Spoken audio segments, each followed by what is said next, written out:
What's going on, you degenerates? Welcome into the I-80 Boys College Football Show. As always, I'm your host, Christian Hunt, and that old as fucking dirt guy right over there is... It's Chris Vaca, actually the main star of the show, but we'll continue to think that you're really the man of this show, Christian. How you been doing, man? What's going on? What's going good in life? You surviving the heat here in Nebraska? I know your body isn't fit for that. You're probably used to those Antarctica type temperatures. What's going on, big guy? Man, I'm used to the heat. But let me tell you something, man. The weather out here has got me fucked up all the way. And I mean that because, you know, when they say, hey, if you don't like the weather, just wait 10 minutes, shit's the truest thing I've ever heard. But I will definitely take the summers and spring out here and the thunderstorms that we have over the winter. You know what I mean? Like I'm not equipped for that shit. 3 inches of snow where I'm from, state is shut down. Whole state shut down. No, it's true, man. They always said that. It's funny. I was born and raised here, man. It's always the same. I fucking hate Nebraska in ways with the weather, and then I also love it at times. But yeah, it changes drastically within about an hour. It's crazy. But hey, everybody's here for one reason, right? We're here talking about fucking college football. This is what me and Christian do, man. Christian, what do you got today, man? I am fucking super pumped. It is a fucking Friday. I hope everybody that's joining in is off of work. Hopefully you're cracking a couple Busch Lights. Not that Bud Light, even though I know they're made by the same people. Christian, what the hell are we talking about, man? No Bud Light over here, son. We're going to kind of change the format up here a little bit before we get into talking about some of the bigger topics on the show. We're going to start off with a little pregame warm-up. So we're going to kind of look in the comments here. Everybody be sure to comment down below, and we'll kind of get to them before we get going here. Children of the Corn, he's talking about some good stuff here. We were talking a little bit before the show about Colorado and Nebraska, right? And if there was one game that, as a Nebraska fan, you want to make damn sure you win next year, it is going to be against Colorado. Children of the Corn says, if we can dominate their defensive line, then I'd love to see Matt Rule implement the old option. That'll open up the play action for deep cheese. Chris, what do you think, man? Man, he's right, though, and you said it perfectly, dude. A Nebraska fan, if you guys don't know, I'm sure you guys do. Tired of me fucking talking about it. There's no other team I hate more in Colorado, right? I grew up in Nebraska. Colorado was the rivalry. It was right around Thanksgiving Day, same time we play Iowa nowadays, which will never match that, by the way. Fuck Colorado, dude. No, I had to say that, though. It feels good. I don't know if, Rule's going to implement the option. I don't. But I believe he's going to run some fucking smash mouth football, dude. I really, truly do. I think Nebraska is going to be more run base this year. I think a lot of us Nebraska fans have been waiting for that, forever. And instead of this fucking spread shit, I think we run a lot of RPO style with Jeff Sims this year personally. But you guys saw the spring game, man. They brought back the fullback, all that good stuff. I think that's going to happen this year. I know Matt Rule's been very, very adamant about pounding the football, big offensive linemen, playing smash mouth defense. I know that's easier said than done. Trust me. I've heard those terms a lot. Scott said he was going to do that. We all saw how that panned out. Wasn't much of a physical play style in his time here. So, no, I think that, I would love to see the option. I think he might bring it out a couple times. Jeff Sims, Georgia Tech, they love running that option style. He can definitely run it. Definitely a good enough athlete back there. Children of the Corn, bro, I would be super, super happy to see that. Trust me. Christian, what do you got, man? Yeah, listen, we've talked about the RPO. I think Matt Rule, when he was at Temple and then when he was with the Panthers, I mean, he had P.J. Walker was a guy he brought in, kind of played a little bit, right? That's his ideal quarterback, right? I mean, he wants somebody that can just kind of be a dynamic athlete, kind of run that little triple option threat right there and just make the throws down the field that you need. Not a deep shot down the field. You don't have to throw it 40 yards down the field.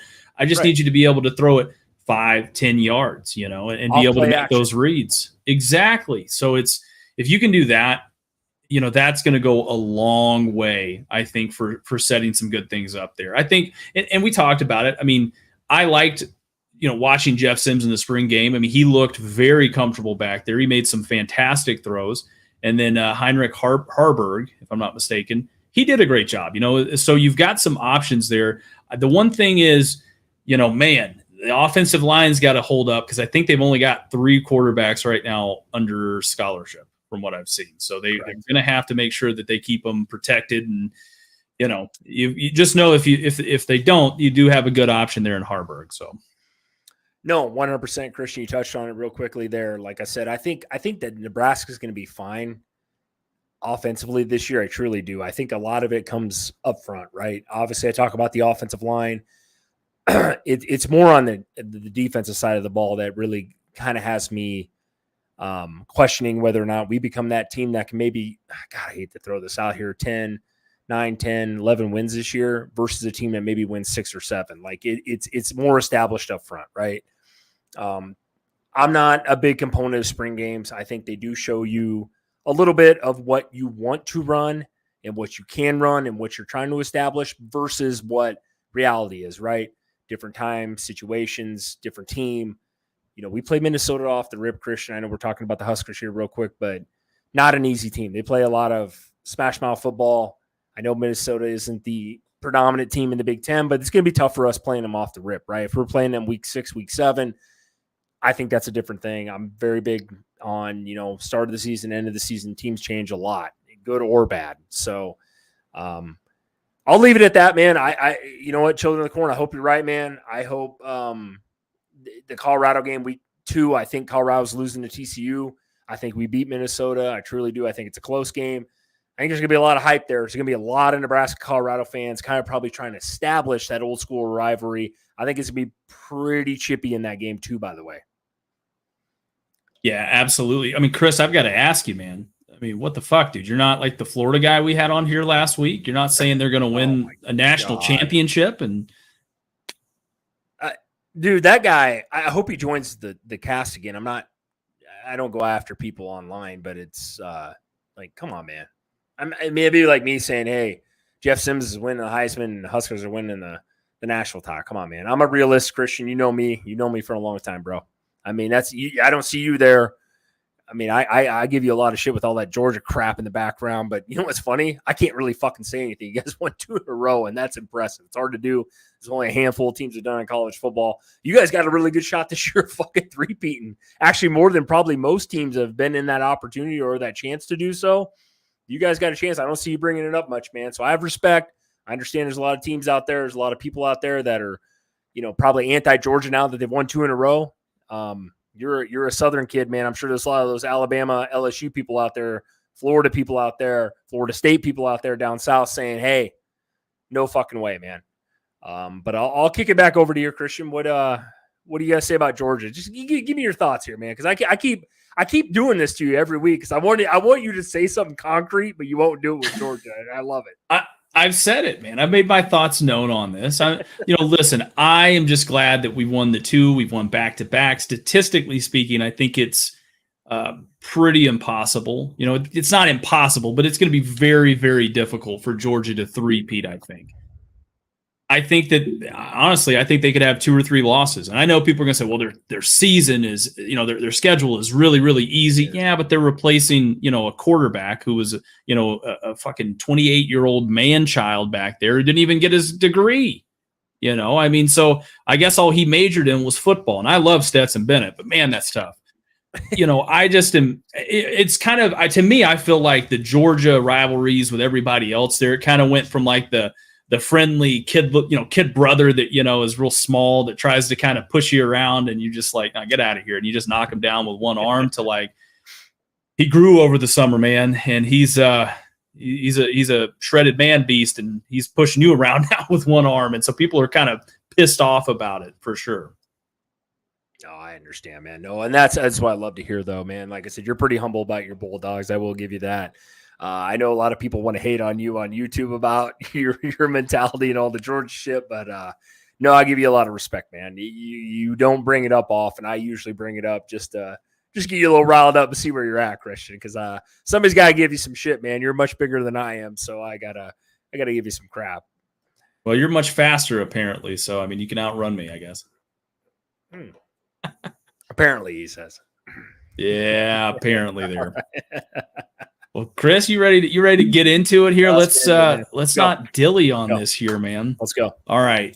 Starting off. So Colorado is allegedly in talks to join the Big 12 or to go back to the Big 12, right, Chris? I mean, what do you think about this? I get it. And this is why USC, UCLA are moving out, right? What's really left in that conference other than Oregon and Washington? And that when I read this, and you got the article pulled up there, if you guys haven't seen it, go check it out. But let me get, you know what? I'm going to be real, Christian. I'm going to give you the backstory of Colorado. And I'm sure I'll piss off some Colorado people here with this statement, but I know it's true because I went with this. Back when Nebraska moved out of the Big 12, and I'm sure, Christian, you probably heard me say this off air to you. The Big 10 won in Nebraska for a lot of years. And this is when Nebraska was really relevant, early 2000s, obviously, probably going off the 90s years or whatever. They wanted us a lot. Colorado wanted to come with us, right? Because they were a big rival. We all know that. They said no to Colorado. They said, nah, get the fuck out of here. You guys don't have the established program, essentially what Nebraska does, and which they're right. Not to piss off Colorado people, but they don't. I'd love to debate anybody in the chat with that or online about that or in person. So Colorado got pissed, and they said, hey, we're joining the Pac-12. So they did it the next year. Well, the Pac-12, the Pac-12 is Pac-12. It's always been USC over there for a lot of years, UCLA back in the 80s, 90s. Hasn't been relevant since they joined, Christian. Would you agree? I would definitely agree with that statement. Okay, thank you. So now I think that's bigger is better now in college football. And I think that they want to get out of the Pac-12. With UCLA and USC leaving, really nothing against Oregon. I'm a big Oregon component this year, but it's fuck, man. What are they? Really, what is there? There's just not enough relevancy in the Pac-12. And I've been saying this for years. USC was always going to leave. I knew that. USC is the predominant team. They're not just a predominant team in the Pac-12, they're a predominant team in college football, regardless, for the last how many decades. We know that. So it's I get where the money's at, and they got to go there, and that's why Nebraska left too, by the way. I didn't mention that. A lot of money in the Big 10. Look at the Big 12. Texas, Oklahoma are leaving. They're going to the SEC. We know where the money's at. Colorado's got to be sitting there thinking, fuck, man, even with Deion Sanders this year, and I'm not even going to touch on what we think about that today, but it's I just don't see them sitting around, and bigger is better in college football right now. And I think the Big 12 would be a step up, honestly. I truly think that going back to the Big 12 where they came from in the original Big 8, it's come on. I get it, man. I get why they don't want to be in the Pac-12. What are your thoughts, Christian? I guess I kind of want to hear this for a second. And what do you think about this, buddy? And I think it's, look, you kind of touched on it, even with USC and UCLA leaving, leaving the Pac-12. This could make a ton of sense, right? They've actually made the jump from the Big 12 to the Pac-12 not that long ago. It was about 12, 13 years ago. Yeah. But I think this would be great for Colorado to do it because I believe they're better built for the Big 12. And we've talked about that before, right? Where, we talked about the size of their defensive line, everything like that. And I think that it's just, now they've gotten bigger since then, but, as a lot of Colorado fans want to point out, a lot of the kids that jumped in the portal to go elsewhere, they were part of a one-win team. Jimmy Horn and some of these other kids that you brought off of, USF went 1-11 last year. You do realize that, right? So you're bringing in second, third string guys from other big conferences and superstar athletes, from very smaller schools that probably had losing seasons to compete for major. Compete at a major level and expecting that you're going to somehow win the Pac-12 this year. I think that is a little much, but where I ultimately am going to say this is at, I think Deion, and we've talked about this before in some of our Colorado stuff, Deion's probably not going to be there in a couple years, dude. Just thinking about it, the feel of it, his past, he's probably not going to be at Colorado for more than 3 or 4 years. So when Deion inevitably leaves, right, do you want to be stuck in a conference that could potentially still have Washington, Oregon, and Utah and have to play them every year without Deion? That to me is that's a little tough, right? they're going to be better set up if they go to the Big 12 anyways, right? And the other side of it, Chris, the Big 12 is expanding, and right now the Pac 12 is shrinking. I'll say this: if Colorado leaves for the Big 12, this is going to be the end of the Pac 12. I mean, just like we talked about, thinking about Deion Sanders and the possibility of competing on a national stage and what they're potentially going to be a few years down the road, that would be a massive, massive loss for them. I'll kind of end it with this, and it's most likely not going to happen, but we kind of talked about them earlier. Now would be a fantastic time if Nebraska said, hey, we want to kind of jump over to the Big 12. It's not going to happen. I know it's not. But if they jumped in with Colorado, I think that would pretty much put them right in the driver's seat to be in a much better spot than where they're at right now. No, I can't disagree with you on that. I get it. It's college football has now become a full-fledged business, right? I mean, I don't have to explain this to people that have been out in the workforce for a long time. It's like the NFL is a business. They make business decisions. College football has definitely become that too as far as the conference realignment goes and all this bullshit. Christian, you've heard me say it several fucking times.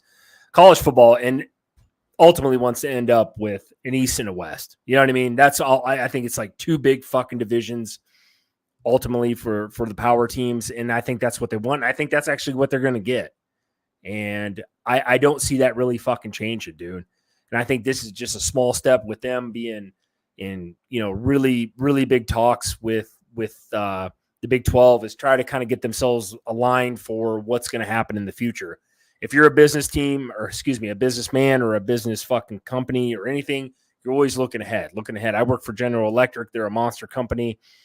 They're always looking for the future, like multiple steps ahead, right? Whether it's the right decision or the wrong decision, it is what it is. But that's where I see this kind of going with college football and getting out of the Pac-12, man. I don't think the money's there. I think they got a couple teams that make a lot of the money, USC being fucking one of them. Other than Oregon, I mean, nothing against Washington, but they don't generate a ton of money like the rest of the schools do, especially in the SEC, especially in the Big Ten, Michigan, Ohio State. Even Nebraska has a fucking brand because of volleyball and everything else. It's becoming down to money, and Colorado is a team that doesn't have a lot of money. Love to fucking debate people on that, but you guys don't. Great state, pretty state, but like they don't have a ton of success behind anything there. And Deion Sanders was the guy that just now all of a sudden you guys are fucking blowing up on YouTube and Facebook and social media. I know, Christian, you're looking at your right monitor there thinking like, what the hell is this guy talking about? But no, I mean, think about it though. It's coming down to money. And I just don't think they stand a chance over there. Like you said, if Colorado does leave the Big 12 with Deion, man, the Pac-12, like what are you really paying attention over to in that conference other than Oregon and maybe Washington? Yeah, Chris, you said something and it just reminded me of this. You know what this reminds me of, dude? It reminds me of Dogecoin, right? It's all this hype going into this thing, and then it blows up, right? Goes to 70 cents, and then just as quick as it goes up, it comes right back down and hasn't sniffed anywhere close to that ever since. And I've got a feeling that could be what happens with Colorado and the whole Deion experiment. I think he's going to build them up, and then he's going to leave, right? And I think this is a good decision for them. Because going back to the Big 12 with Texas and Oklahoma jumping ship, you bring in UCF, Houston, BYU, some of those schools, Cincinnati. I mean, that could be pretty favorable for Colorado to capitalize on some of their short-term success to kind of keep them competitive. Right.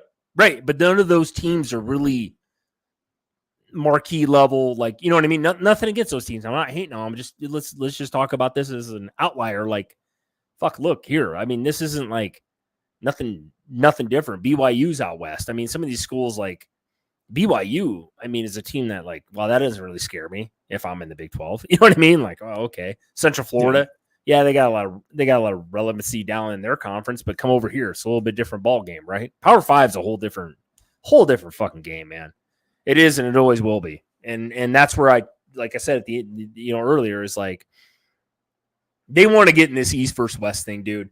And the NCAA is going to do what they got to do. And I truly think it'll end up being there, whether it's fucking 3 years from now or whether it's 10 years from now. It's going to be an East versus West thing, and that's just what I think truly is going to end up. And it's all about money right now. It's shifting the culture between all sorts of teams, and ultimately, at the end of the day, Colorado needs money. Christian, we all know it. It's very, very, very obvious, man. You guys, I mean, if you guys don't pay attention to the college landscape right now, Colorado's the hottest topic on the fucking thing. I mean, they are every fucking week. And this is dead season, but it's all about Colorado. How many people transfer? How many people fucking Dion's brought in? It's Dion buying a new fucking souped up 650 fucking Ford, fucking like looks like a goddamn tank out there that he's driving. It's all about, I get it. It's money, it's revenue, it's views, it's all that. I understand that shit, but it's like, come on, man. Colorado's not going to be around much longer, I don't think, in the Pac-12, and especially, or like you said, Christian, once he leaves, because he's not staying there. he's not retiring from fucking Colorado. It's going to go from here to here real quickly. Yeah, that brings it. You bring up his truck, man. I mean, we talked off air about this. I mean, what would you do to drive a truck like that, man? Some pretty questionable things, I'd imagine. $20 is $20. Well, no, I actually would never drive a truck like that. I think it looks ridiculous, personally, but I definitely would, dude. Yeah, you are from Georgia. Bigger is better, right? Wink, wink. Yeah, you know what I mean? Overcompensating for sure. Yeah, exactly. Just leave it there. That's all I got to say. No, Chris, you did a great job there, with that. I mean, you hit all the major points there, took the words right out of my mouth. I mean, it's pretty cool when you got a good co-host, that can kind of help you there. Children of the Corn, he says, where would Dion go next? LSU. It's funny you bring LSU up because as cool as that would be, what would be cooler? If we talk about their helmets. So we actually plan to talk on that. Great minds think alike there. Let's take a look at it. LSU reveals some amazing air-conditioned football helmets for the 2023 season. Chris, I mean, what do you think about that shit? That I never thought I'd see the day. I guess I don't.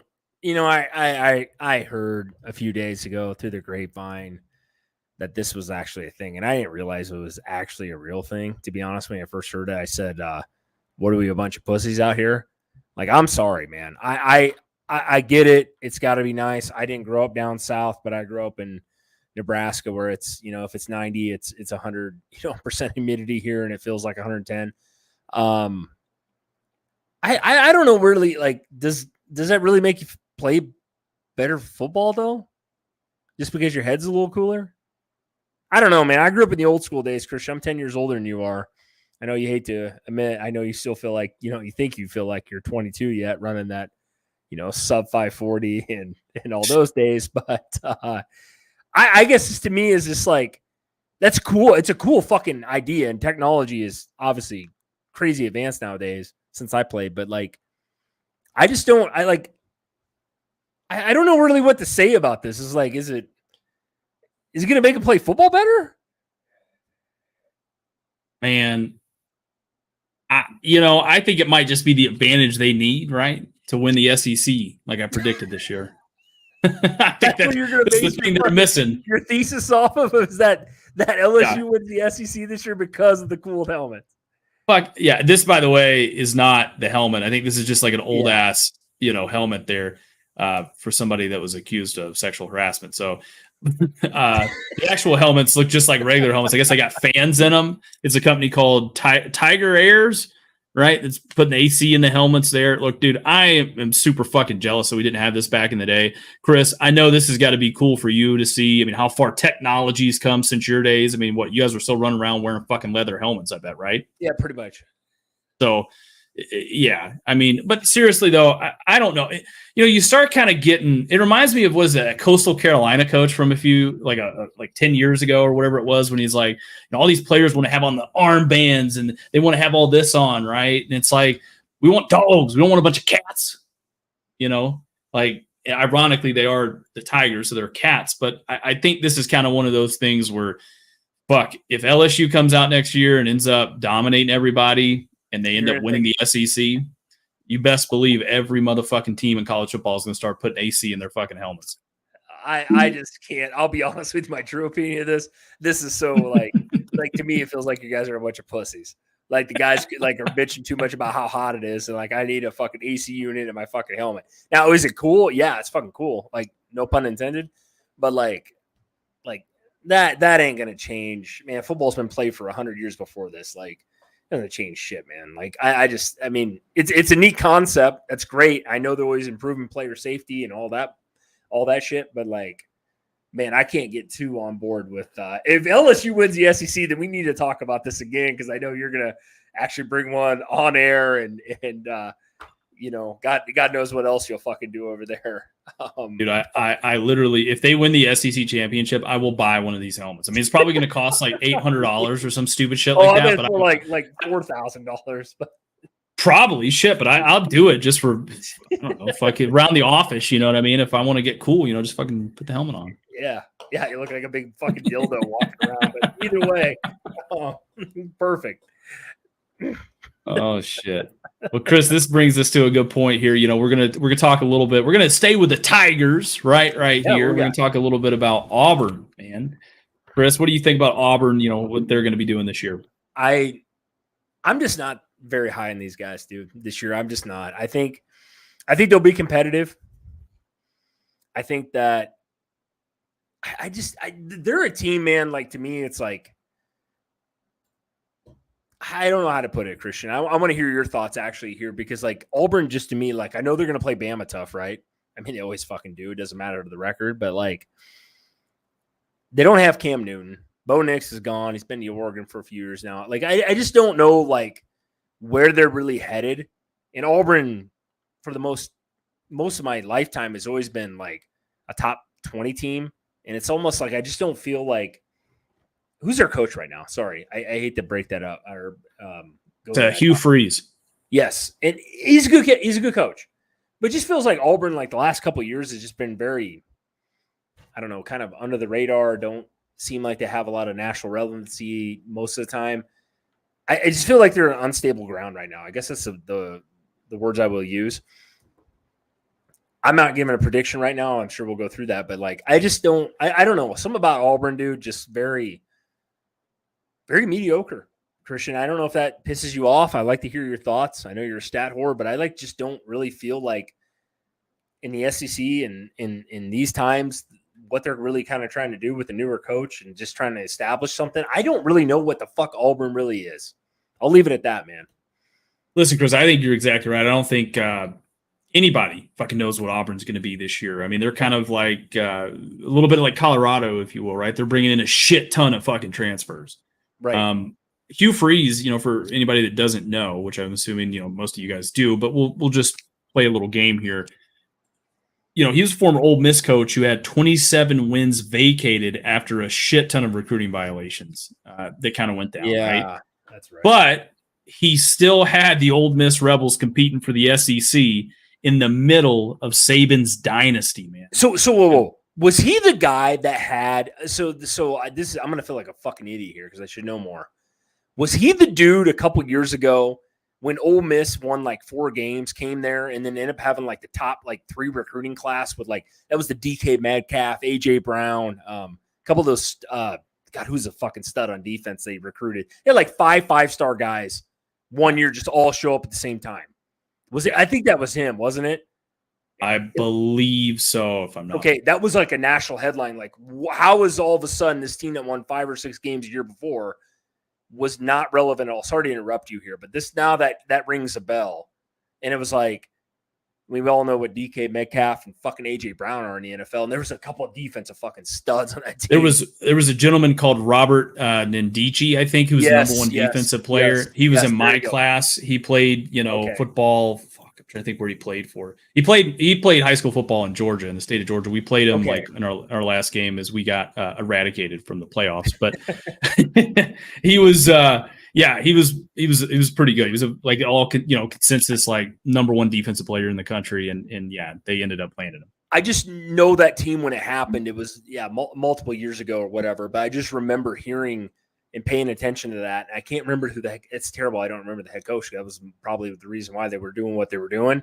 That sounds about fucking spot on, because it was like I just remember the whole national landscape was like, how in the fuck is this team like number 2 or 3 in recruiting, and won 5. You know what I mean? So it was like something was going on. This is before they did the NIL thing, obviously, and this is when players were getting paid before players were getting paid, right? It was like you don't just land A.J. Brown and DK Metcalf in the same class, right? And they didn't really do a ton. I hate to say this, they didn't really do a ton with all that team anyway. They were relevant, but not what you would have thought compete for a national title with that ton of talent. And that's funny you say Robert Najiki or whatever you say his name. I know exactly what you're talking about. They had Laramie Tunsil too. That yes, that kind of kicked off a lot of that. Yeah, that class was fucking loaded, dude. Loaded. Please, dude. Yeah, he had them. I mean, he beat Bama, I think, one year, had them ranked like number 1 at one point, and then they lost, So here's the thing, though. I mean, at Liberty, he put together a 34-15 record over a 4-year period, right? So, I mean, he's got some positive things since then, kind of looking past the recruiting thing a bit there, But like we said, man, I mean, this Auburn team is going to look completely different from how they looked last year, which that's not a bad thing considering they went 5-7 last year. Yeah. So the offense is going to be led by Michigan State transfer Peyton Thorne, who had 2,700 yards and 20 touchdowns last year combined. Look, I think he's going to be a very middle of the road SEC quarterback. He could be a good bridge option this year for the Tigers. I want to see him break 3,000 yards, 25 touchdowns this year. If you do that in the SEC, I think you'll be all right. I'm not saying you're going to be winning the SEC by any stretch of the imagination, but I do think that you'll be much better than where you were last year. He's going to be looking over his shoulders, though, right? Because, I mean, they do have a dynamic athlete in Robbie Ashford, right, who's second. Believe it or not, this kid was a quarterback. He was second in rushing yards last year with 700 yards and 7 touchdowns. Look, I think if you kind of think about this, who Hugh Freeze had when he was at Liberty, he had Malik Willis, right? And we know what Malik Willis is and what he can do. So, I mean, this Robbie Ashford kid, he's young, and chances are they're going to try to groom him to become the next Malik Willis. And I think Hugh Freeze likes that. He's kind of saying, hey, just hold on for a year here. Just trust in me and good things are going to happen. To me, when I think of Auburn, dude, I think of really good running backs, though. They're kind of like right up there with Georgia. They just have some elite running backs there, dude. I mean, Tank Bigsby ended up leaving, though, so they're going to have Jarquez Hunter, who put up almost 900 all-purpose yards and 9 touchdowns. They also bring in USF, the Bulls, transfer Brian Batty. He had 1,200 yards and 8 touchdowns last year. Really bright spot for a Bulls program that went 1-11. So, yeah, man. I mean, I really think it's going to be a situation where they're going to have to kind of look at doing some things. I mean, we look at the wide receiver room here. Jackson State transfer Shane Hooks is going to be coming in and returning leading receiver last year. Javarius Johnson is coming back. They also get another FIU transfer at the tight end spot who put up 400 yards and 3 touchdowns. Offensively last year, I'm not going to sugarcoat this. They were not very good. But also you look at who they've got. They've got a new quarterback, got a bunch of new offensive linemen, got a shit ton of new receivers. So it's kind of hard to really predict what do we think they're going to do, how they're going to gel together. Defensively, they do get back just about all of their secondary from last year, which is great. I mean, dude, they finished 25th in team efficiency defense last year. So that secondary is going to be pretty good, which they need them to be because a lot of the front 7 is going to be brand new. They do bring back their second leading tackler, which was Cam Riley from last year. They also bring in another Ole Miss transfer. We were just done talking about them, and Austin Keys, an App State linebacker, Jalen McLeod to kind of round out to round out that linebacking room for them. To me, the biggest question for the Tigers this year, Chris, is going to be on their defensive line. We've talked about this ad nauseum. You've got to be able to put pressure on a quarterback in order to kind of help your secondary out and to be able to affect the game and get them off target, especially with the new rules of college football where everything's a pass interference now.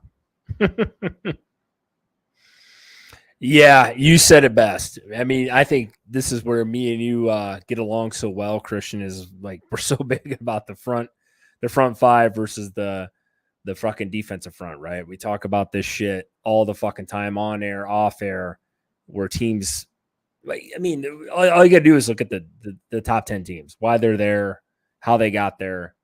A lot of it starts up front. I mean, we all know that you can have the best fucking quarterback in the country playing back there without an offensive line. He ain't doing shit, right? We all know this.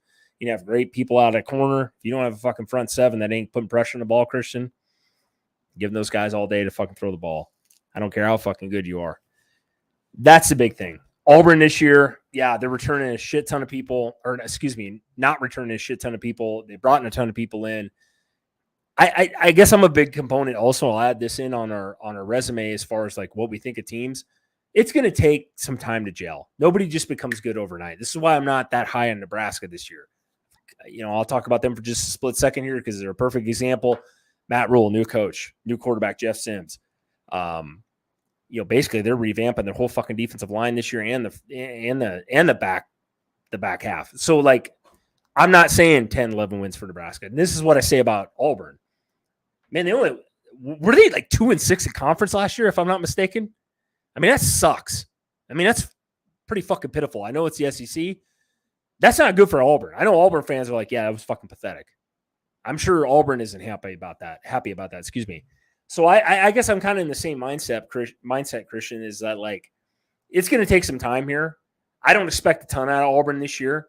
I think Auburn's been in that like limbo stage of like, we really don't know what the fuck we are. Just kind of like Nebraska kind of seems to change every other year. We don't really know what the fuck we're doing. That's where I'm at. In the defensive side of the ball is where they need to establish something. You said it perfectly. Start off the fucking pod here with this team.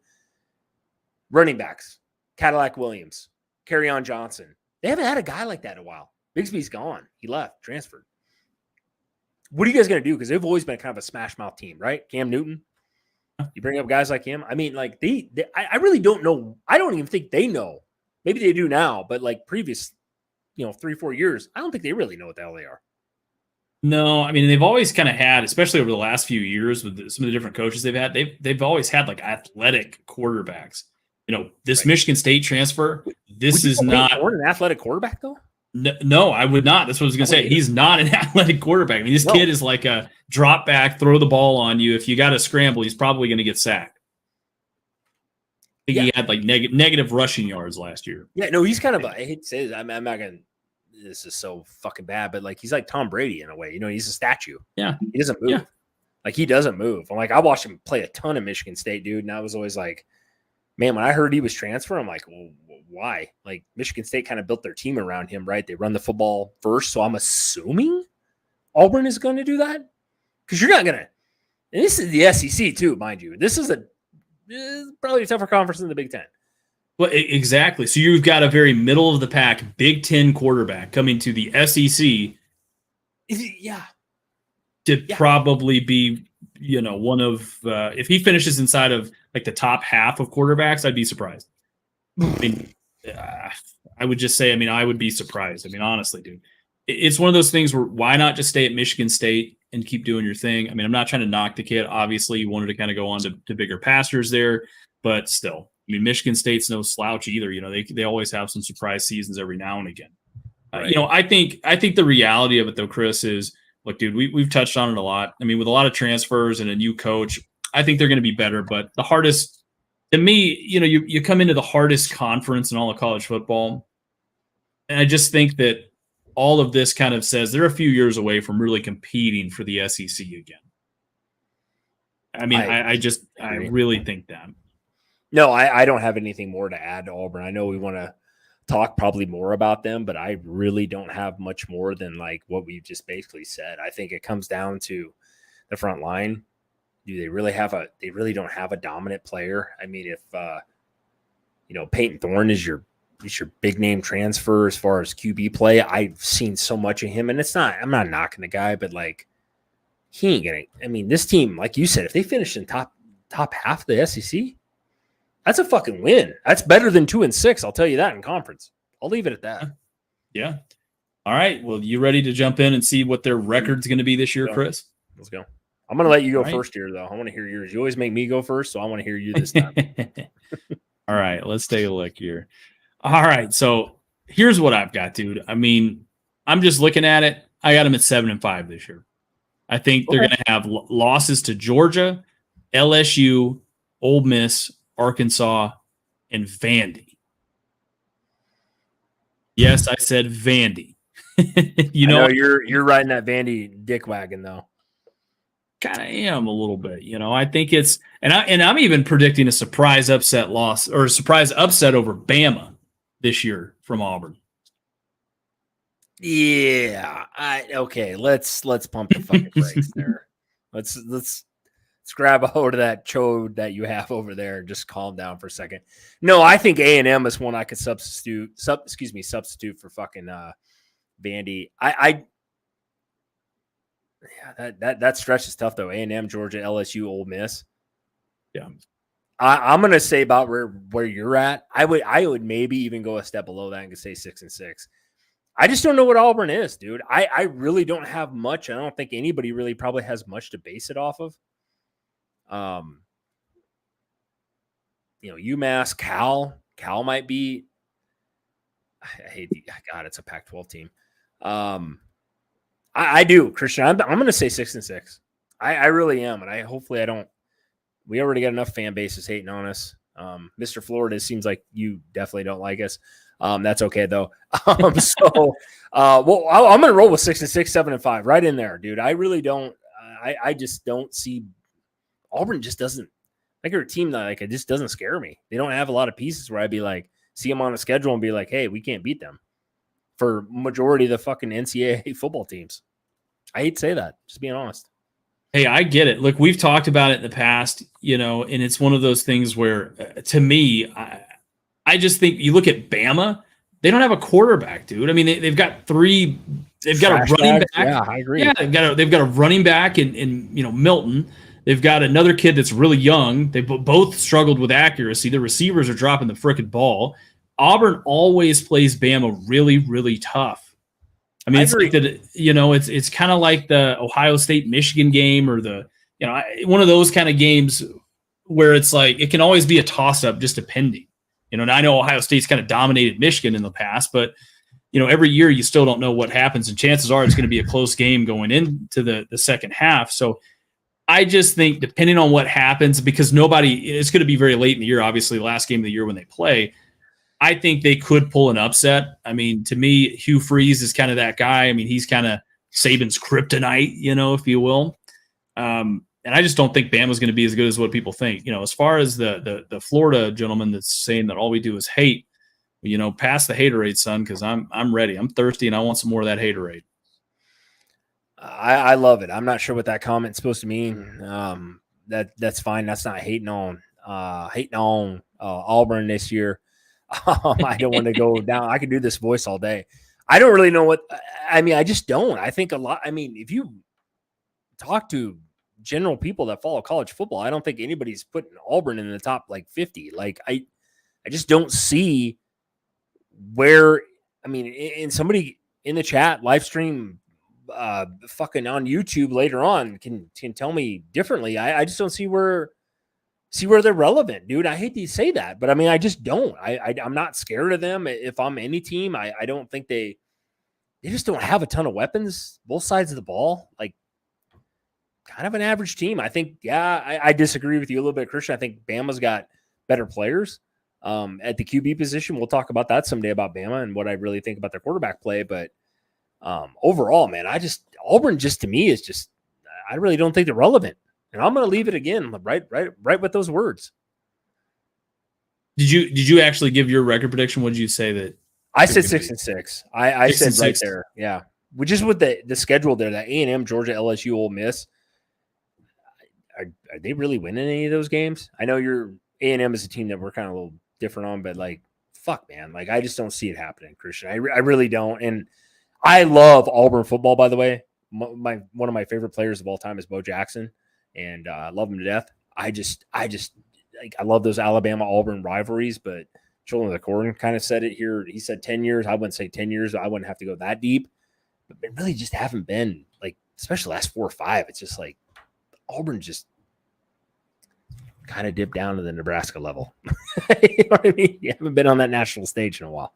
Well, and you bring up Nebraska, and they kind of pulled the Nebraska move, right? I mean, I think with when they had Gus Malzahn, I mean, they were still competing. They were still doing stuff. It just was, they got tired of like 7, 8, 9 win seasons, and they wanted to try to do what Georgia did and go out and you bring in, somebody that can rule the roost. And they went out and they got Brian Harsin, who, for all intents and purposes, it's just not, I mean, we talk about the Florida guy here. I mean, it's almost comical because you have to think right now, Sunbelt Billy is basically Billy Harsin or Brian Harsin 2.0. You call him Billy Harsin.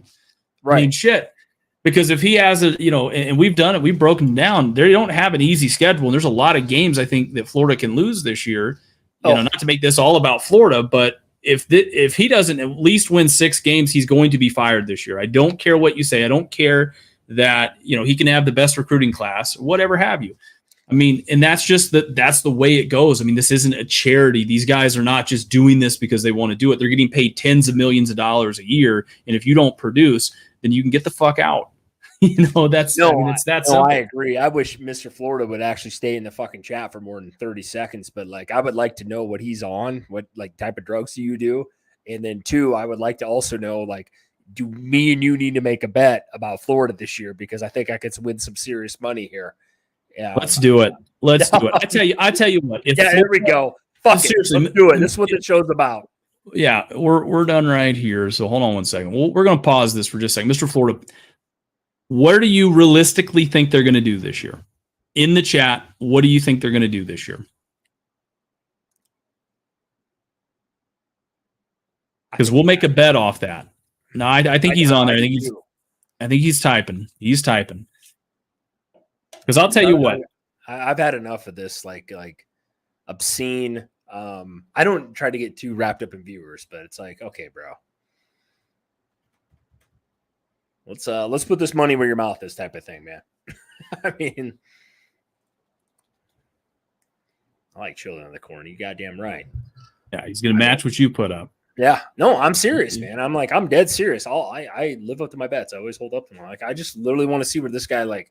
This is like almost obnoxious at this point, saying Auburn's going to be better than Georgia. Are you fucking kidding me? I mean, let's pump the brakes here just a second. I don't even have to. I say that in a national landscape. People are laughing at this dude. Come on, man. I almost feel like this is a guy like trolling. Like, come on, dude. All right, fuck it. We'll just do this. If Florida has more than 7 wins this year, 10-2. Okay, there we go. So he says 10-2. I'll give you this. If Florida has 10 wins this year, I'll take all this shit down behind me and I'll buy a bunch of Florida gear and I'll put a bunch of Florida gear up here and I'll wear a bunch of Florida gear on here and I won't say anything negative about Florida for the entire next season of the podcast. I think that's more than a fair bet right there if they have 10 wins. Okay, I'm going to stay out of this then. What do you do? Because I know they're not getting 10 wins. What's he doing? Florida, Mr. Florida. We're getting involved in the chat here. I love it, though. All I want is if they don't have 10 wins, I just want a simple, hey, you were right. Love it. That's all I want. Can you do that, Mr. Florida? Let me write this down real quick here. Yeah, write that fucker down, dude. I mean, it's an easy bet, man. He's really not out anything. You actually got to change your whole fucking landscape. I know. And you are a Georgia diehard. And by the way, some of my best friends, they're Florida fans. You know, I get it. I'm not trying to be a fucking asshole to Florida. I mean, we said it earlier. I don't hate Florida. Yeah. I mean, I talk shit about my own team more than I talk good about them on this fucking podcast. Yeah, he says, yeah, I'll win this bet. It's easy. Okay. If you want to talk later, Florida, about Mr. Florida put some money on the line here between your bet and mine, let me know, dude. I'll hit me up in the fucking chat later, dude. I like literally, if you're dead set on this, I'm all about if you really want to know what somebody's really about, they'll put money where their mouth is. Just word of advice when you get older. Children of the Corn, if I'll make you another one here, I'll just write it down. If Nebraska has 10 wins this year, I'll buy you a custom Husker jersey. Amen. Jesus. God, even that for me is tough. God, if I won a 10-win season this year for Nebraska, dude, I don't know what the hell I do. All right, this is what I love about this show. We do fulfill our bets. That's what I love about it. Christian, all right. I'm over the Miss Florida guy because I've heard too much nonsense over there. Representing Georgia, he says, is just sad. You guys really suck. Yeah, I mean, how many national titles do you guys got? That's all I got to say. Georgia's won 2 in a row here. I think you guys got 3 overall. That's pretty impressive. I think we're talking about relevancy in the college football world, Christian. I don't really have much more to say about that. I don't want to get stuck on Florida. Christian, we were just talking about Georgia. We're talking about Florida. We're talking about the SEC, and we're talking about Auburn right now. What was your Auburn prediction? Would you say 7-5? Is that kind of where you're locked in on? Yeah, I said 7-5. Okay. I just want to make sure I got that in the old noggin now. So I'll kick it back over to you. Yeah, so you're all good here. So look, let's jump into your favorite segment of the week, Chris. Here, the hot take, man. What are you thinking over there? I'll let you read it out. Oh my God! Give me 10 minutes here. People from Georgia can't read, so no, I'm from Nebraska. We do a lot of. Well, I can't say it on air. All right, so you know where I was going with that. A non-QB wins the Heisman this year. I'll tell you what, man. I think the chances are pretty slim. This QB class is fucking loaded. Caleb Williams, Drake May, Michael Penix Jr.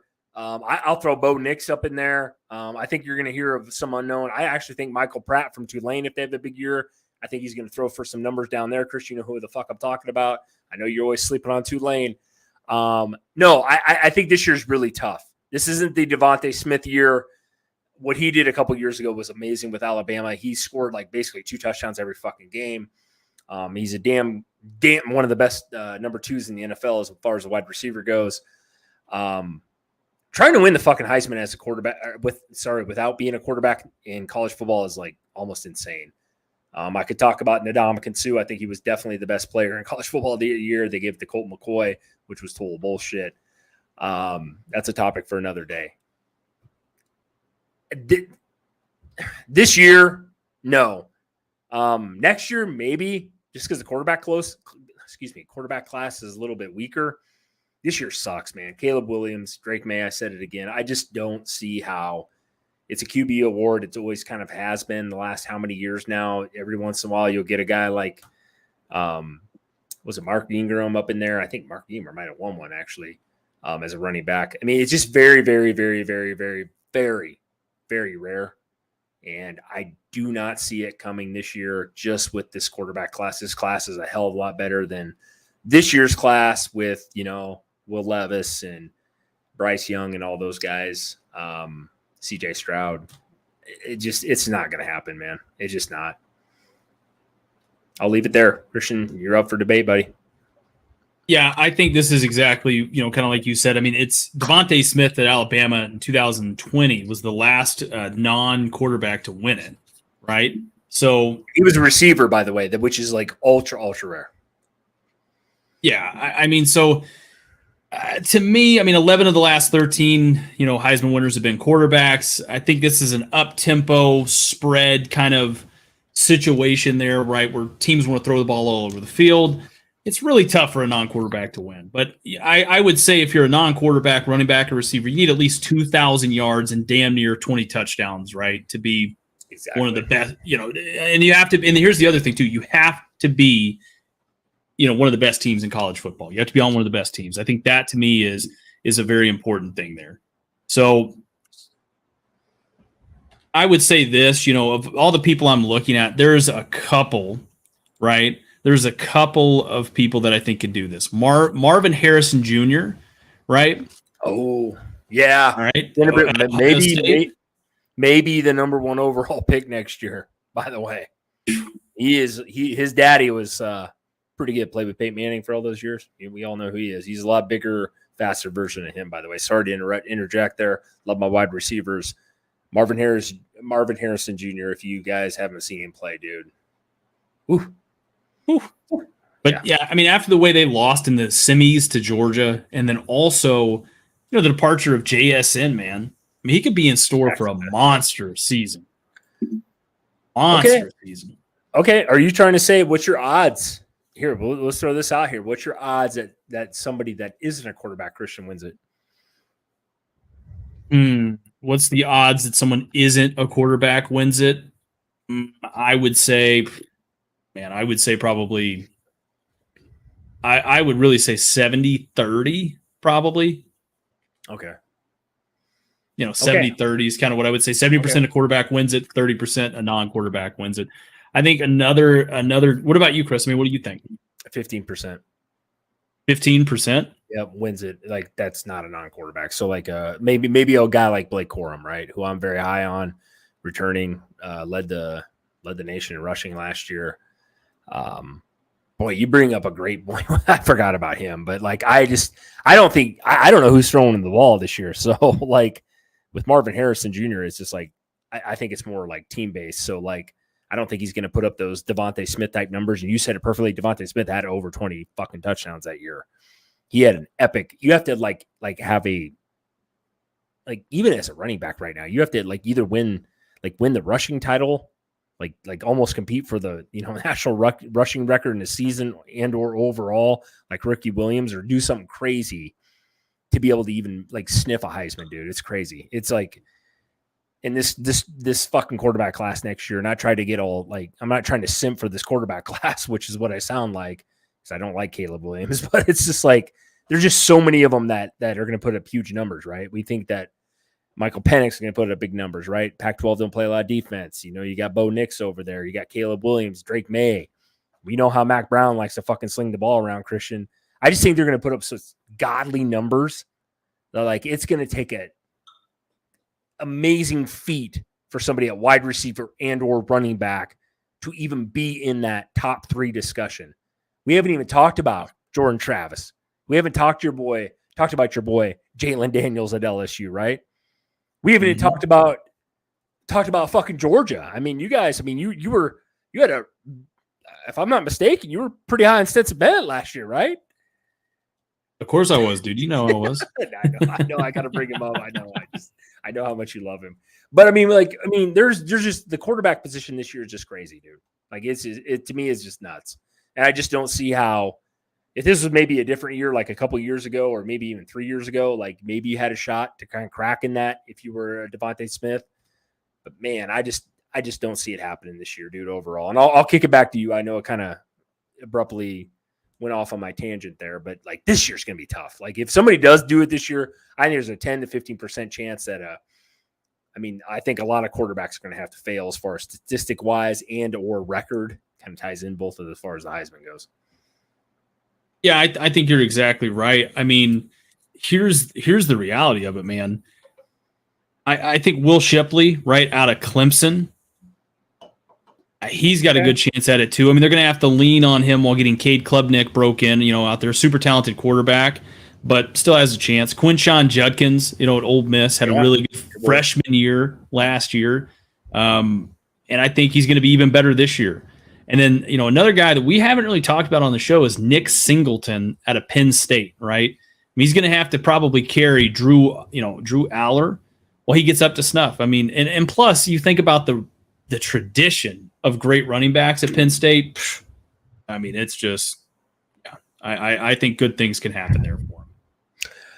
I won't disagree with that, but there's 2 really good freshmen there at Penn State. And yeah, I don't know if you duplicate the Miles Sanders, Saquon Barkley-esque type of years you're going to have to try to get your name in a Heisman. But I like your optimism, Christian. I really, truly do. I hope you're right. I hope there's a 30% chance of somebody cracking that, because I am very big on the skill positions outside of the quarterback winning Heisman, right? I think a lot of guys don't get enough love because it's always been a quarterback award. I think you would agree with me. Majority of the time, they usually give it to a QB. So I'll leave it at that. Yeah, absolutely. Let's take a look here now, Chris. I think, that kind of wraps that up for that there. Chris, what do you think here? We're going to do a 2-minute drill, so we'll let everybody, it's not going to be quite 2 minutes. Put what you guys want to talk about here in the comment section, and let's see here. We'll kind of let everybody respond, and we'll kind of do that. A lot of heat tonight, too, Christian. Got a little heat tonight during the chat. I know. Felt bad. I ended up, I put Mr. Florida in timeout over there, man. So yeah, I had to slap his pee-pee a little bit, be like, hey. So, I mean, I think he'll be back here in a little bit, but we'll see. He may not be. I don't know. That's okay. I mean, some of the shit he was talking about was a little ridiculous. It was a little much there. Yeah. Well, I mean, I base myself as being a realist, dude. I really, truly do. I'm not saying everything that comes out of my mouth is gospel. It's definitely not. But I don't hate any team, even though we probably talk about. Oh, here we go. Talk a little basketball talk real quick. Oh, Casey coming back next year for the Skurs. I can talk about that.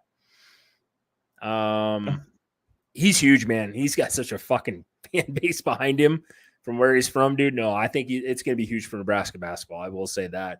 I'm actually proud he can really fucking shoot the ball. I'm pretty pumped, actually, he's coming back because basketball needs something here in Nebraska. I mean, I don't think anybody – I mean, everybody's heard of Nebraska football. Very few people know anything about Nebraska basketball. So I'm happy for that kid. He's just a truly good kid. It's hard to hate against him. That's for damn sure watching him play. I'll leave it at that. Yeah, I mean, me and Chris are very closely related here, and so we talk about this all the time. I mean, he's one of those guys that he gives great effort all the time. Fun to watch. I know we've got family members that have seen him play, and it's one of the most inspiring, and it's also kind of funny as hell to see him kind of shoot because he just tries so hard, and he's like you said, he's like Steph Curry trying to jack it up there. Oh, dude, he can shoot it though, man. He's got some unlimited range. Here we go. What do you got there, Christian? I just saw this pop up from Children of the Corn here. He said, what bowl game do we think we're going to go, assuming Nebraska is going to go to this year? What do you think, Chris? Whew. Well, Christian's going to say probably like the Rose Bowl. Oh, no, we don't even play in that anymore. I don't know. That's a good question, man. That's tough. I can give you my prediction, but they got so many games, like bowl games in that slotted whatever your wins are type of thing. Christian's going to give me the fucking Fiesta Bowl or some shit, which means we're playing in the playoff. I'm not going that far. I think Nebraska, though, again, I will stick with my 9-win season this year, 8 to 9 wins. You guys, you chat got me even leaning even more than right around 9. I don't know what even a 9-win bowl game is anymore. They've changed the bowl games up so much with this whole playoff thing. So, Christian, what do you got? I got to ask you, man. You're the guy, the stat whore, the mathematician. What do you got for me, brother? I mean, I'm looking at it. Let me see here. If you don't make so if you finish third in the Big 10, for example, right? We make the championship game where we have a better record than Penn State. On the other side, we don't beat Michigan or Ohio State. What are you playing in then? You're playing like the Alamo. What games are? I don't even remember what the hell's way, way, way up there, but not making the maybe chat. I would say, I mean, maybe the Cheez-It Citrus Bowl. And that's the Big 10 versus the SEC is what it looks like for the bowl ties. Okay. I mean, New Year's Six Bowl, I think a lot of the New Year's Six Bowls, almost all the champions, right? And people that are competing in the playoffs and stuff. Yep. So, I mean, that Cheez-It Bowl is kind of like that. You were runner up in the, the right. big, which is usually 10. The Citrus Bowl. That's been around forever. So I know they rename shit every other year, but that would be still a huge accomplishment for Nebraska as a Nebraska. Yeah. Man, if we, Children of the Corn said, 7, 8 wins, maybe. Fuck, I'll take that every fucking day, man. I could see us more the 8, 9 range. I think I've been a little bit higher on them as we keep progressing here, but I'm going to leave it right in that realm. Anyway, that's all I got really on the Skurs and that question. Anybody else got anything else they want to talk about? You can ask Christian about his weight, his 40 time, his bench press. How many calories he's consuming per day, whether or not he actually drinks beer or a real beer anymore, please let me know. He does live in an apartment. He definitely does. Jesus Christ. Shit, we had Children of the Corn last week. Said I was the Georgia Cartman out here. I, Right? you kind of did with it. I fucking gave you shit before we started. I said it right away. You look like a fucking clown. It's like fucking 90 degrees out here in Nebraska. Wearing a fucking stock. What do you keep the house at? 62? Probably at least 62. You know, it's got to be like an igloo in the house every year. 76 here right now. 70 fucking. It's 84 in this room. You know. Somebody told me. You know why they invented air conditioning? Oh boy, this will be interesting. Because people from up north went down south.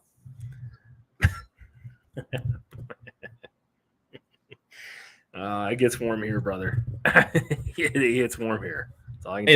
You bring up a good point there, Chris. Maybe I do need to get on and maybe put that like air conditioned fucking helmet on. Maybe that would probably save my fucking heat and air bill. What I'm talking about.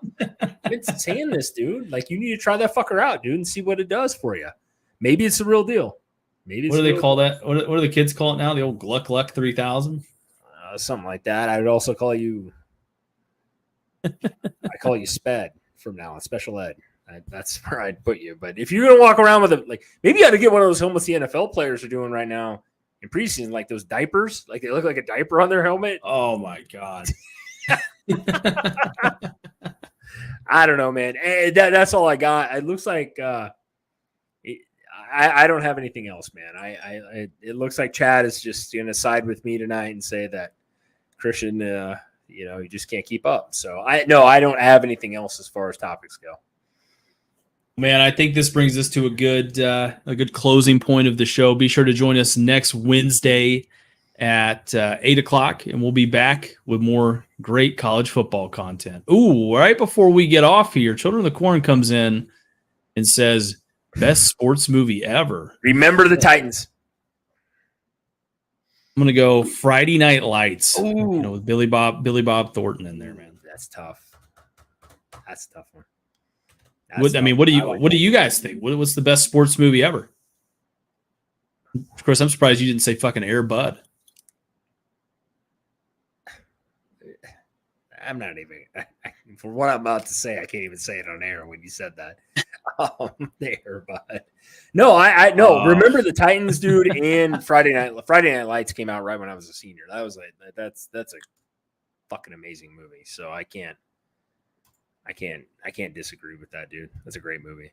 Well, let me ask you this. Yeah, I was gonna say, do you consider Forrest Gump? Is that a sports movie? No. Even though I mean I've watched it a bazillion times now. It's a great movie, one of the best movies ever. I would agree with that. It's a crazy good movie. What about you? Would you consider it a sports movie? I mean, he did play running back. Was it running back or kick returner for the University of Alabama? Yeah. I mean, so technically, another good one, Junction Boys. Children of the Corn says Rocky. Rocky's another good movie there. Really good. Yeah, it's a solid one right there. Yeah, that's actually a good question by him. Man, there's some really good movies out there though. But obviously, I guess I was more like relating to football, I guess, because it's a football podcast. But yeah, that's Varsity Blues. Man, I don't know if you guys were old enough to remember that, man. Holy shit, dude. I got an old one for you. Junction Boys. Yeah. Yep. Seen that. That is a good movie too. I will say, if anybody else has got anything else in the chat, like I said, I do appreciate everybody joining in. We're going to come with some, like, I know we say this every week, but like we're gearing up here. This is kind of a, what I call this kind of it's very soft during this time of year right now, right? Not a lot going on in college football. It's not like we're like scratching for comments or scratching for fucking things to talk about. Me and Christian can talk football all fucking day long, but I hope you guys stay tuned. I hope you guys stick with us. Things are going to get big here, man. Trust me. I hope you guys are along for the ride. I hope you guys join now.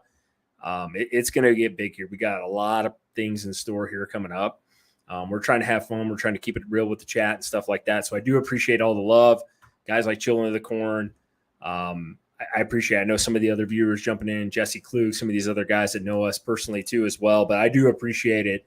We're trying to have fun, man. We're trying to grow, and we're trying to have just talk college football, guys. That's really what me and Christian are, man. And I won't go too deep into this, but I do appreciate all the love. I appreciate everything you guys do. And Hoosiers, by the way, just dropped Hoosiers, and that's probably one of the best. That's probably the best basketball movie ever, by the way. Love it all, though. I appreciate it, guys. Christian, got anything else to wrap us up? I'll leave it with that, man. Not trying to get too emotional, but this has been a lot of fun this summer. So It made me cry over here. Whoa. No, I do appreciate everybody. I even appreciate the Mr. Florida guy. Absolutely. If you're still watching, I still appreciate you.